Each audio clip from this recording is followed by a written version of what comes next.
e se diferenciam, são antagônicas em relação ao dispensacionalismo. Então, o dispensacionalismo, conforme a gente começou a analisar, é desenvolvido desenvolvendo ao início por Darby, tá certo? Por John Nelson Darby, de 1800 a 1882, que saiu da igreja anglicana e envolveu-se com os irmãos Plymouth e passou a dar seminários sobre as dispensações. Aí na continuidade aqui diz, conforme foi destacado aí já na imagem, mas aqui também o texto na continuidade diz: em 1828 ele deixou a igreja anglicana e se agregou a um grupo não denominacional chamado de Irmãos Plymouth, no qual logo se tornou o principal líder. Esse grupo nasceu de uma aglomeração de crentes que se reuniam em lares para o estudo da Bíblia e a edificação espiritual. Sob sua capacitada liderança, o grupo cresceu rapidamente. Para ele, a igreja verdadeira tinha que ter as seguintes características: união e comunhão espiritual, obediência às escrituras, a base de um ministério santo e orientada pelo Espírito Santo. Essas características estabelecidas por ele se contrastavam com os aspectos da igreja oficial, com o seu ministério visível e práticas seculares tomadas de empréstimo pela igreja oficial e por outras denominações autônomas. Não demorou muito tempo para que se desencadeassem dentro do grupo de irmãos Plymouth várias controvérsias teológicas. Isso começou a ocorrer por volta de 1840. Seu principal oponente nessas controvérsias era B.W. Newton. Em Lausanne, na Suíça, através de uma série de pré-eleições, Darby acusou de apostasia a igreja contemporânea e apresentou uma alternativa para entender as escrituras. Ele criou e popularizou o dispensacionalismo em suas viagens pelo mundo, realizando conferências. O tema central de suas conferências girava em torno das profecias e, além de ensinar uma nova versão escatológica, ele criticava ferrenhamente as igrejas tradicionais, acusando-as de apostasia. Ao se tornar um escritor prolífero, ele desenvolveu as ideias desse grupo em sistema. Daí seus ensinamentos sistemáticos através de seus livros foram ganhando rápida popularidade, especialmente nos movimentos fundamentalistas. Mas foi a Bíblia de Estudo de Scofield. E aí vimos aí a questão do desenvolvimento, tá certo? Do desenvolvimento dessa abordagem, a abordagem chamada dispensacionalista, com Darby, tá ok? O John Nelson Darby, desenvolvimento da abordagem dispensacionalista, a saída dele da igreja oficial, o envolvimento com esses irmãos Plymouth, algumas controvérsias que surgiram dentro do grupo, mas por fim a propagação de Darby dessa abordagem. Então a questão não é inventar doutrinas, a questão não é tentar reinventar a roda. A questão é a forma de abordagem aquilo que estava presente já. Então, enquanto haviam as academias oficiais, haviam a igreja oficializada e a sua forma de abordagem, tanto o John Nelson Darby quanto Cyrus e Scofield, a forma de abordagem que eles tinham em relação ao texto estava contrastando com aquilo que estava posto na época. Então a questão é como se olha para as Escrituras Sagradas, como se lê as Escrituras Sagradas, como se entende aquilo que está dito nas Escrituras Sagradas. E a prioridade dada por esses leitores e por esse sistema de leitura é uma prioridade literal, uma abordagem literal. As profecias, por exemplo, como estão, vão se cumprir em algum momento da história, são abordadas de forma literal. E ao abordar essas profecias de forma literal, desenvolve-se um sistema onde possa ser visualizado o seu cumprimento, a sua realização. E é nesse sistema, nessa tentativa de sistematizar a leitura literal dessas profecias e a sua realização, onde nasce essa questão da necessidade das dispensações. A leitura dispensacional de todo o conteúdo bíblico. Então, vem aí a questão da criação das dispensações, tá certo? Por exemplo, nessa abordagem desse mapa aqui descrevendo, eternidade passada, né, está fora do escopo da revelação da Escritura, a época da dispensação da inocência.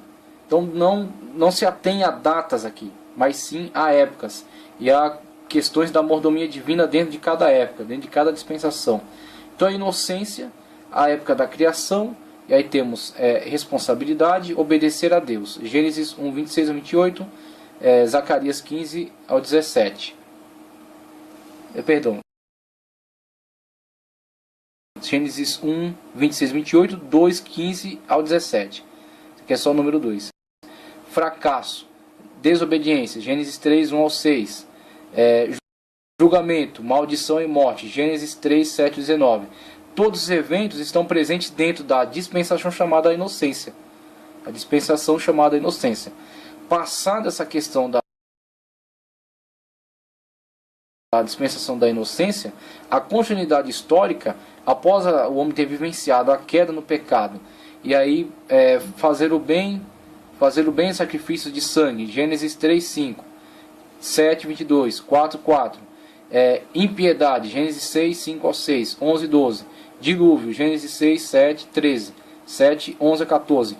Esses eventos descritos aqui nesse texto estão diferenciando-se dos eventos que estavam descritos nesse anterior. Então aqui há uma nova maneira de tratar, há fatos que estão ligados a uma nova época, a uma nova situação do homem.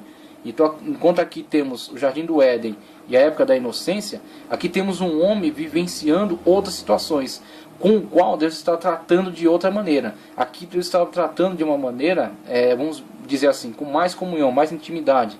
Deus passeava no jardim à viração do dia. Deus conversava com o homem que havia criado.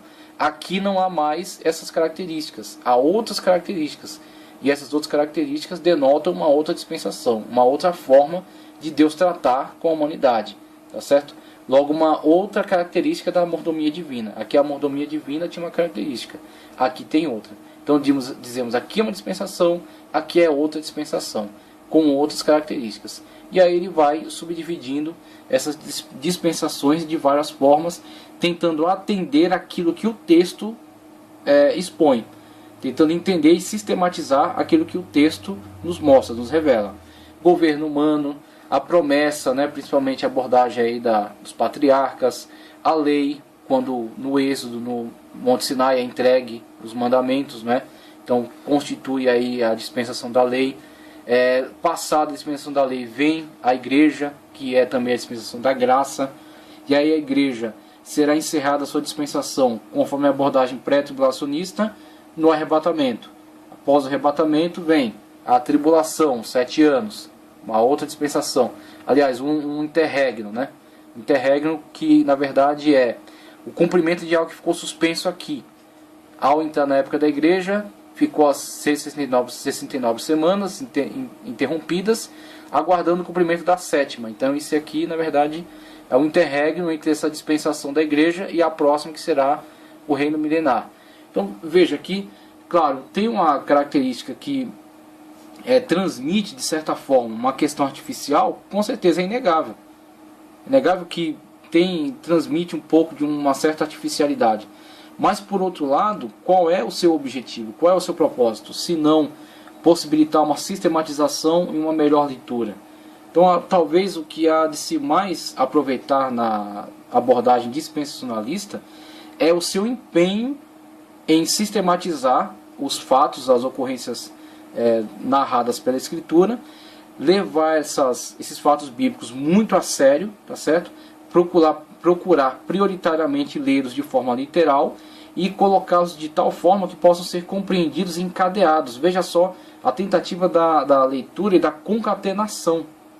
Então esses fatos sendo concatenados possibilitarão um entendimento. Agora, aquilo que foi acusado é uma leitura, um sistema que se presta à escatologia, que foi, na verdade, criado, foi desenvolvido atendendo-se a objetivos escatológicos.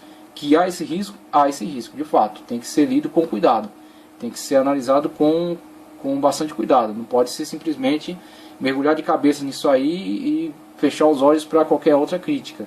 Tem que ser visto com ressalvas, com cuidado. Principalmente porque alguém pode, para atender às suas teorias, manipular fatos, eventos, tentar encontrar tipologias em tudo quanto é lugar, para poder atender certas perspectivas escatológicas. Isso sempre dá em erro.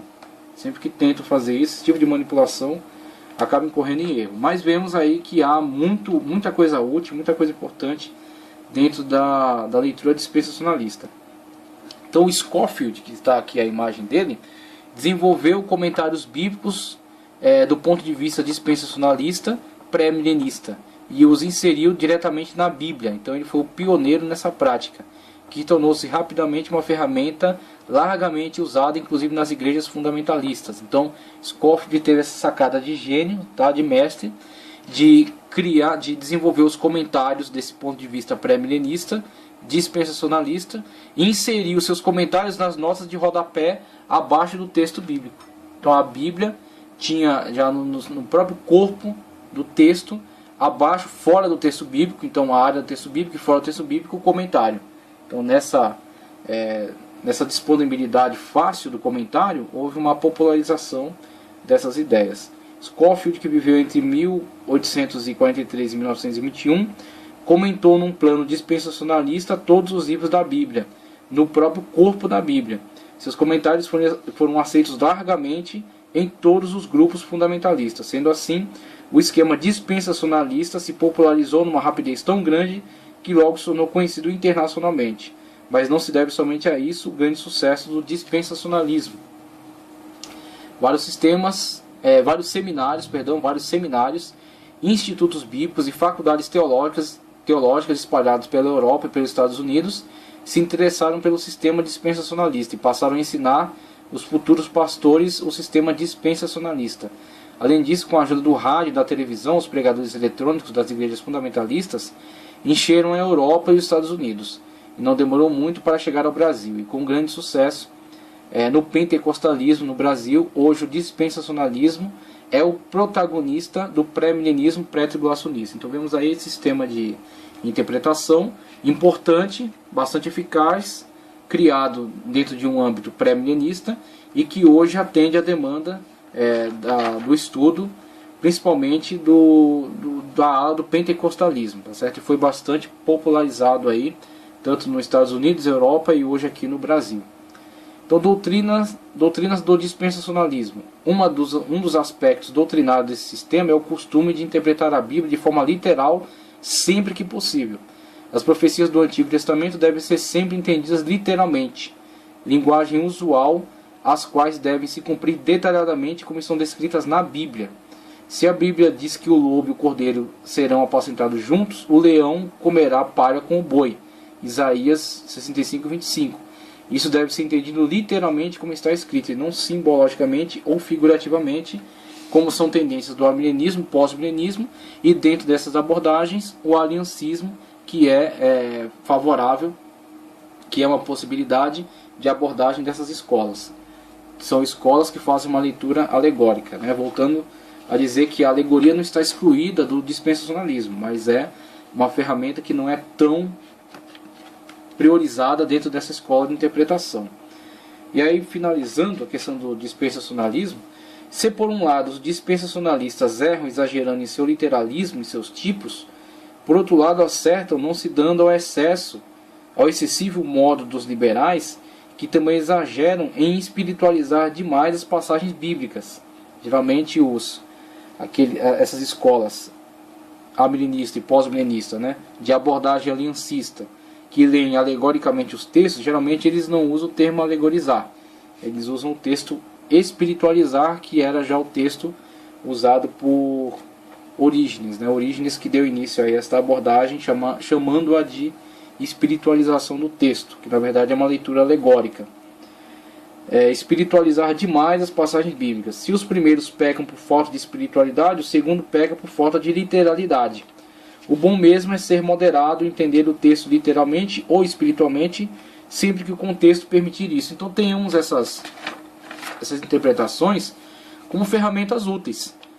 Há momento em que o texto será melhor atendido numa leitura alegórica, numa perspectiva aliancista, que traça uma linha, né, de continuidade, e há momentos em que o texto será melhor entendido numa abordagem dispensacionalista que divide a mordomia divina e a sua forma de atuação em cada época, em cada situação. A forma de Deus tratar com o homem na época da inocência diferenciou-se da época da consciência. Da inocência e da consciência são completamente diferentes da forma como Deus trata hoje com a igreja. Então não é a mesma abordagem, são diferentes mordomias. Logo, sugere diferentes dispensações, mas não necessariamente estão completamente distintas também. Existe uma linha contínua assim, que vai desde a criação até a consumação de todos os séculos na época escatológica, quando enfim, por exemplo, teremos novos céus e nova terra. Ele sinaliza muito o restabelecimento daquilo que era no princípio. O milênio, por exemplo, nos mostrará isso. Aquilo que era o Jardim do Éden pode-se fazer uma analogia muito forte com aquilo que será o milênio.